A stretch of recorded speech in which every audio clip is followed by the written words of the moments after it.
Bonjour mes petits lapros, après plusieurs essais totalement infructueux de parler de divers sujets, nous allons parler d'un sujet important dans un autre sujet très important avec lequel on ne badine pas. Parlons musique.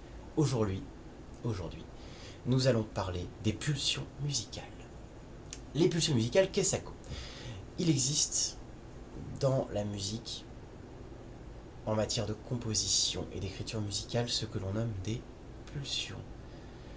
La pulsion rythmique, qui va tendre à faire passer la dynamique rythmique du morceau avant les autres. Ça se fait dans le jazz et dans certaines musiques, notamment beaucoup de musique, comment dire, apparentées aux arts premiers, et qui sont très intéressantes au demeurant. Enfin, écoutez sincèrement, honnêtement et avec attention les musiques traditionnelles d'un paquet de peuples, vous en reviendrez chamboulé. Que ce soit les chants diphoniques mongols, les superpositions rythmiques africaines, les musiques hindoues, indiennes, au sens large, hein. Parlons de tout le sous-continent indien, qui vous mettront des claques phénoménales, les musiques chamaniques du nord de l'Europe, et ainsi de suite. Vous allez vous sentir tout petit avec votre culture musicale occidentale. Je défends ardemment les musiques anciennes, je les aime beaucoup. Et j'aime beaucoup les instruments anciens aussi. Vient ensuite ce que l'on peut nommer la pulsion harmonique, principalement portée par l'instrument d'utilisation, par l'utilisation d'instruments polyphoniques, piano, orgue, clavecin et autres, qui consiste à utiliser l'harmonie, à savoir la science consistant à enchaîner les accords tels qu'on enfile des perles, avec plus ou moins de brio, dont l'un des grands tenants est Jean-Sébastien Bach, qui est loin d'être un nain, hein. Je vais pas cracher sur Bach, ce mec est un monstre, même si je trouve qu'il a peut-être un peu trop mécanisé la chose, mais bon, ça c'est un avis personnel. Donc consistant à une science théorique et mathématique de l'enchaînement des accords. J'adore l'harmonie, je suis un grand fan de l'harmonie, c'est probablement ce que je préfère dans la technique musicale et dans la technique d'écriture. Donc j'en parle en connaissance de cause. Et donc, on mettrait la pulsion harmonique au-dessus des autres. Et vient ensuite ce qui se fait le plus souvent, qui a une petite tendance à m'énerver, mais en même temps je suis un progueux. En témoignent les chutes de cette vidéo avec une intro de 11 minutes. Ça pique. Ce qui n'a aucun rapport. Si ça en a, mais ça n'a pas de rapport avec ce que je veux dire. Parlons donc de la pulsion mélodique, qui consiste à mettre la mélodie au pinacle de la composition musicale, et qui donne cette espèce de chaîne très européenne: mélodie supérieure à harmonie, puisque l'harmonie soutient la mélodie, supérieure à rythme, qui n'est là que pour donner une espèce de structure globale, les fondations du truc, et qui fait que les rythmiciens se sont fait chier pendant quand même un paquet d'années. Il n'y a rien d'excitant pour un rythmicien de faire une basse continue à la Jean-Sébastien Bach. C'est très lourd. C'est très très lourd. Quand on est bassiste, les basses continues, oui, c'est un exercice comme un autre, quoi. Ça n'a rien d'excitant. Tout ceci est extrêmement intéressant et nous amène à quelque chose que je trouve extrêmement problématique: la hiérarchisation musicale. Waouh, 4 minutes d'intro contre 11. GG, mec. La hiérarchisation musicale consiste à mettre chacune de ces grandes composantes, rythme, harmonie, mélodie, dans un certain ordre d'importance. Et de fait, à hiérarchiser les instruments les plus représentatifs. Quand on est dans un système de pulsion mélodique, il est évident que la voix et tous les instruments dits solistes ou mélodistes, même si à l'origine ce sont des instruments rythmiques ou semi-rythmiques, comme dirait l'autre, à les mettre au-dessus du fait qu'ils tiennent la mélodie des autres instruments. Je vois déjà qu'ils s'arrachent les cheveux en mode mais attends, c'est normal. Je veux dire, c'est comme normal que le thème de guitare soit au-dessus de la rythmique de basse, ou au-dessus de la grooverie de batterie, tu vois, mec, c'est comme la mélodie, c'est ça. Tout ça, toutes ces choses, sont effectivement très importantes. Et on va en venir à une quatrième pulsion qui est probablement l'école que je défends, musicalement parlant,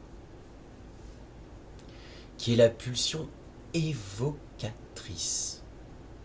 Mon Dieu, qu'est-ce que c'est que ça? La pulsion évocatrice? Qu'es-tu en train de nous faire, Eric? Tu inventes la musique maintenant? Tu penses réinventer le système de compression musicale? Mais pas vraiment. Pas vraiment. La pulsion évocatrice est quelque chose qui est défendu. Je suis pas le seul, hein. Il y a des grands noms, comme il y a des grands noms de la mélodie, à savoir Mozart, comme il y a des grands noms de l'harmonie, à savoir Bach, et comme il n'y a pas beaucoup de grands noms du rythme, parce qu'en Europe on s'en fout du rythme, contrairement en Afrique. Et GG les mecs, 1000 ans de boulot, vous avez fait un boulot phénoménal. On vous rattrapera jamais.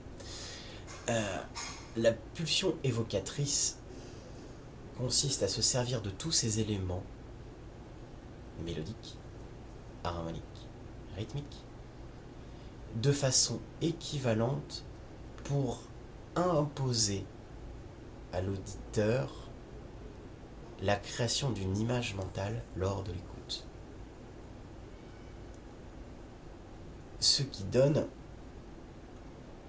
des choses qui feront hurler les grands amateurs de musique française, de la chanson sans texte, avec juste de la vocalise. On ne te prémâche pas le travail d'imaginaire dans ces conditions. Tu es obligé, avec ce que tu entends, de te raconter ton histoire. De ce fait, ton écoute est extrêmement active et personnelle. Comprends bien que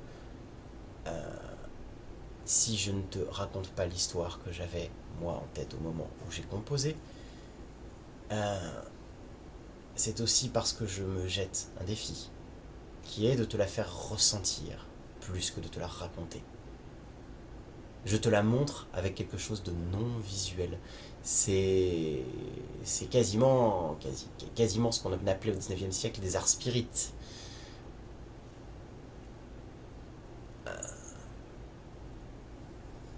Et ton histoire sera différente de celle que j'avais en tête. Mais les grandes lignes seront là. Je vais chercher, par le fait de la musique évocatrice, à t'inspirer des sensations, du ressenti, quelque chose de profond. Si tu as envie de voir un champ de fleurs balayé par le vent quand je joue telle ou telle partie, c'est parfait, c'est bien, ça t'évoque un champ de fleurs, je suis extrêmement content. Au moins ça t'a évoqué quelque chose. Ce que je ne veux pas faire, c'est te dire regarde, il y a un champ de fleurs balayé par le vent. Ça ne m'intéresse pas. Et on en arrive donc à tout ça, à une forme de musique défendue par beaucoup de musiciens électroniques, que ce soit en techno ou dans beaucoup d'autres styles électroniques, qui cherchent à créer une impression, ou même une surimpression, un peu de oui, c'est de l'impressionnisme musical, j'aime énormément ce terme, impressionnisme musical. Retenez ça, c'est très important. J'en parlerai plusieurs fois. À développer des sensations. Et de fait, contrairement à une musique purement mélodiste, on ne va pas chercher ici à faire du beau pour du beau. Le beau ne nous intéresse pas d'ailleurs. C'était un SMS. Le beau ne nous intéresse pas en soi. Faire du beau pour du beau, c'est comme faire de l'art pour l'art, ça n'a qu'assez peu de valeur. Je vais me faire des ennemis en disant ça. L'art, à mon sens, je vais digresser, je reviendrai plus tard à ça. L'idée est donc de créer de la sensation, de créer de la matière émotionnelle. L'idée, à mon sens, de la pulsion évocatrice dans la musique est de revenir un peu aux sources de la chose. Faire de la musique comme on la faisait du temps des arts premiers. Et j'adore les arts premiers. Parler directement au cœur, directement à l'âme. Parler à l'esprit sans parler à l'intellect.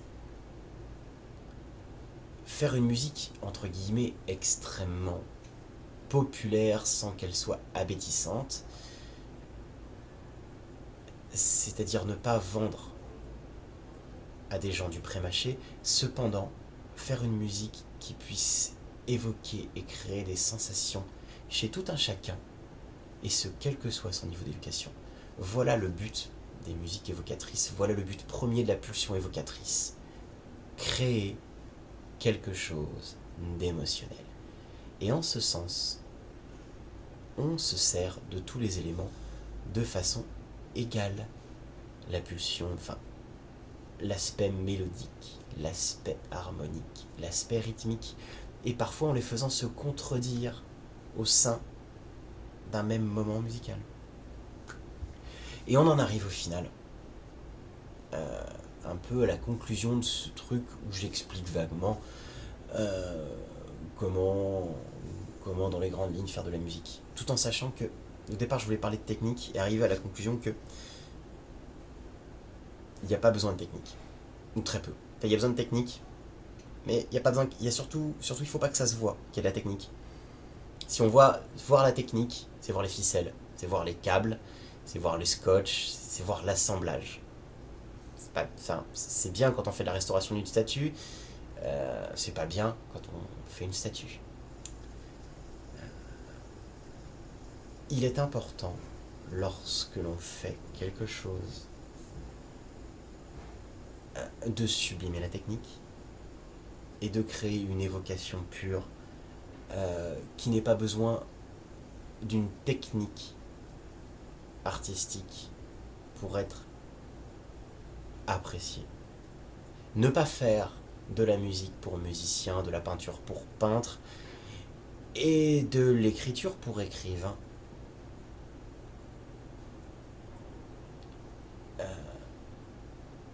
Juste faire quelque chose, pas pour que ça évoque un public. Attention, ne pas faire quelque chose pour les autres, le faire pour soi. Mais le faire de façon évocatrice. C'est-à-dire que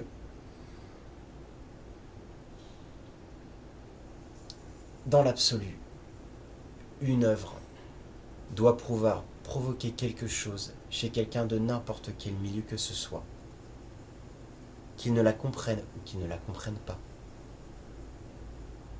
Certains de mes morceaux, je ressens comme une grande victoire d'entendre quelqu'un me dire « C'est pesant, c'est malaisant ton truc, vraiment je me sens pas bien quand je l'écoute, hein. J'ai l'impression qu'on va me sauter dessus et qu'on va me tabasser à coups de tuyau rouillé. » Bien, c'est très bien. Je transcrivais une angoisse à ce moment-là, une forme d'agression, d'oppression, et tu l'as ressenti, c'est bien. Et donc voilà le but premier, à mon sens, de l'art. Et vous serez amené à commenter évidemment à ce sujet. L'art n'est pas là pour être beau. Il n'est pas là pour être technique. Il n'est pas là pour parler aux artistes et aux critiques.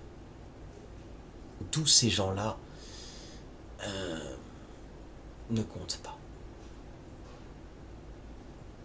L'art est là, et c'est sa seule mission, pour créer du sentiment et de la sensation chez les gens qui le reçoivent. Ces gens pouvant être l'auteur.